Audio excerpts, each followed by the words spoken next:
Welcome, BookTube, it's Angie. I debated doing this video. This book, Fallen by Annie Lobert. This is a book I was asked to be part of the blog tour on. I debated doing a video for this because in the information packet they sent me, they didn't define that a video was necessary, they just wanted a blog post. But I wanted to because I actually really enjoyed this book and wanted to share it with you guys, but I was a little hesitant because it does touch upon some risque, controversial topics, and I know when you get on the internet and do a video and stuff, there's some judgy people out there. Not only the judgy people, but I also have sensitive viewers who may not want to hear about this kind of thing. So I was thinking, do I sway in the way of sensitive viewers and not talk about it? Or do I just risk it? I didn't know what to do.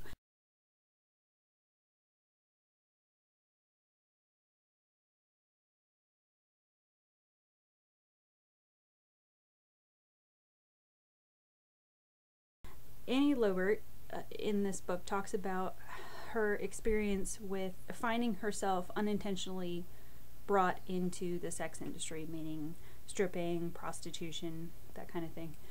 And it happened because she had gotten involved with this guy. Just met this guy at work, thought he was cool. He had interest in her, said he wanted to take her out. They started dating, got in a normal boyfriend-girlfriend relationship, and they got to talking, decided, hey, let's move to Las Vegas, start a life there. And when she gets out there, she finds out that he's a pimp. And his whole intent this whole time was to have her be part of his, I forget what they call it, but his collection of ladies, I guess. She has a name for it in this book, I'm blanking on it right now. So yeah, totally innocent, goes into this relationship thinking it's just a cool guy to go out with, and then her boyfriend turns out to be a hardcore pimp who tells her that if she doesn't go along with what he wants, she could very well end up dead. It's just this threat that's always looming over her head, and she knows it's a possibility because she starts seeing people that she befriends in the area that are working in the industry. They start mysteriously disappearing or just flat out being reported dead, and so she knows it's a very possible reality for her if she tries to go against him. But in the process of the story, she explains she does try to get away from him a number of times. The really hard thing about this book is she opens the book with a story of her being brutally beaten by the guy that she was in love with, that she thought was her boyfriend, when she tries to break free from him. And that was just one incident. There's numerous others she goes into. You'll see more of it in the review I wrote down below. I go into more detail there. From the title, the subtitle is Out of the Sex Industry and Into the Arms of the Savior. So she talks about finding her faith in this process. But even if you're not religiously minded, I still think it's a good story to hear so that you're aware that these realities are going on and that women can easily fall into these positions, and to try to help them. So that was one thing that compelled me to do this video. I'm trying to do it as gently as possible and not get into graphic detail here because this book does get really gritty, really graphic, but I think she wrote it that way to bring the reader into the reality of what her life was like. It wasn't pretty, it wasn't soft, there weren't pink edges around it. It was grim, gritty, and it nearly killed her. The thing that you can take away from this is her story can tell you that you can go through the most bleak situations in your life.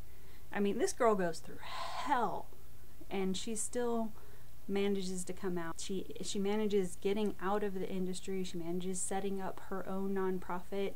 She ends up finding a stable relationship where he's not a pimp and he's not emotionally abusive, which is harder to find than you would think.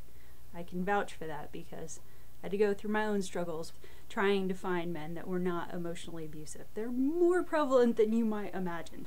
And I've had experiences with both physical and emotional abuse. I've suffered sexual attacks from men. So I've had my own demons with men in my life, and the thing I always tell people is emotional abuse, it feels so much harder to identify and so much harder to fight, because it's not as easy as, oh, I need to leave, he gave me a black eye. It's just they get into your brain and they burrow in there and convince you that you're doing this to yourself and you deserve this, and it's you that brings this life on you. And they get in there and convince you that it's you that's the problem.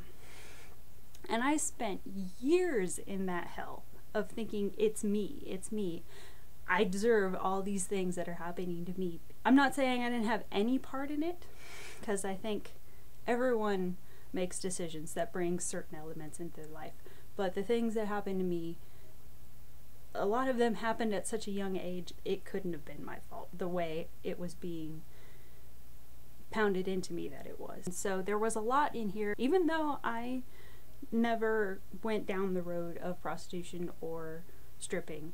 There were a lot of other things in this story that I related to, as far as traumas that I survived myself. And so that's part of what compelled me to do a video about this, to share bits of my story and share what I read of her story, and say that there are stories out there that people can turn to and say, yes, you can be ground into the ground and you can think there's no way out. And if you just, the thing I always told myself when I was in those dark places is, I'll give it one more day and see if it turns around.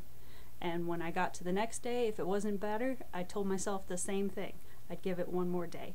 And you just keep telling yourself, I'll give it one more day. And if you do that long enough, you'll get to a place where it is better. You just have to hang on to that. Even if that's the only thing you can hang on to. That's a good enough starting place to get you where you need to be. And then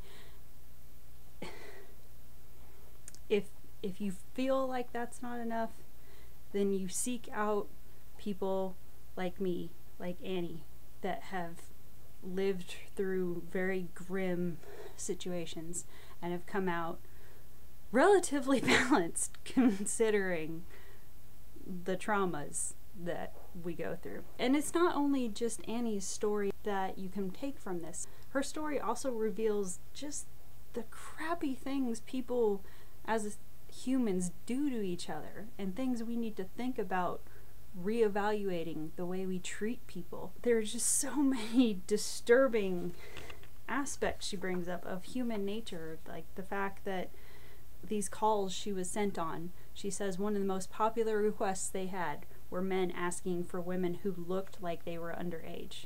Men actually requesting this repeatedly, often. That was one of their most popular requests. Men wanting women who looked underage so they could have that fantasy. It's how many sick, twisted people there are.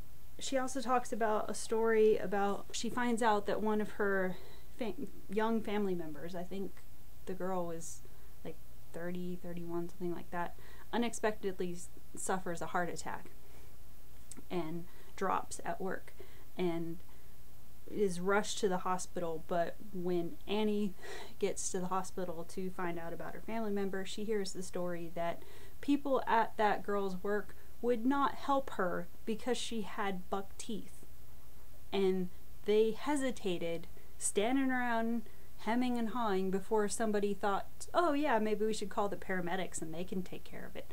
By the time the paramedics got to her, the girl had been without oxygen for 20 minutes. And you can imagine how that turned out. Because of a unfortunate facial issue that it just, you know, it makes me really just ashamed of the human race when I hear stories like that. But she also talks about some of the men she was hired to go see that, you know, they weren't depraved, they weren't perverted, they were just sad and lonely, and men would hire her not to have sex. They just wanted somebody to listen to them because they said nobody at home would hear them, nobody cared about them, and they just wanted one person for just a few minutes to hear them out and just have a conversation with them. How tragic is that, that we as people drive people to that point of lonely desperation that you need to hire somebody to have a conversation with you just so you can have a moment where you feel like somebody cares. That just almost makes me tear up now just thinking about that, because I've felt that kind of extreme loneliness. I mean, not to the point of hiring somebody to talk to, but I felt that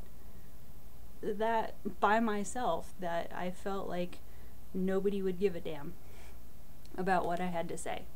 You know, it's just tragic what people do to each other. And so her story gives you something to think about, just in terms of human nature and human decency and lack thereof. And these are things that we need to know about and we need to address, and we need to stop as far as the abuse of people. And so that's why I decided to make a video for this and encourage you highly to pick up this book and just give it a try. It's gritty. It's a hard one. I mentioned in my written review that I actually started sobbing before I even got to chapter 4. The first few chapters I just brought up a lot of stuff in my mind that I usually keep locked up. And when I find books like that occasionally, it's just they're, you know, those trigger books. You hit them every once in a while where it'll make you flash into something you don't necessarily want to go back to in your life, but it just happens. And I teared up a number of times throughout. It was a really powerful story, and I'm really glad I was asked to be part of the blog tour for this. So like I said, go check it out if you don't mind some gritty subject matter, because I will tell you up front,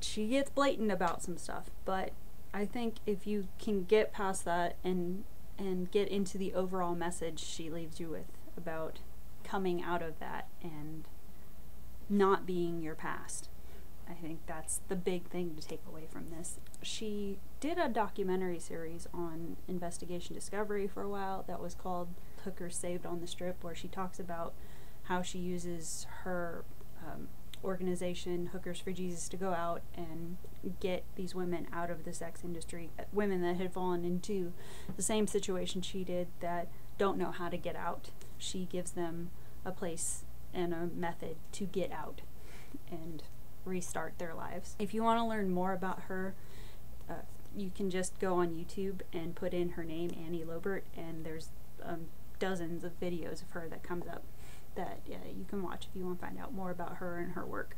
So yeah, that's it guys. I will leave you with that. Check out the review.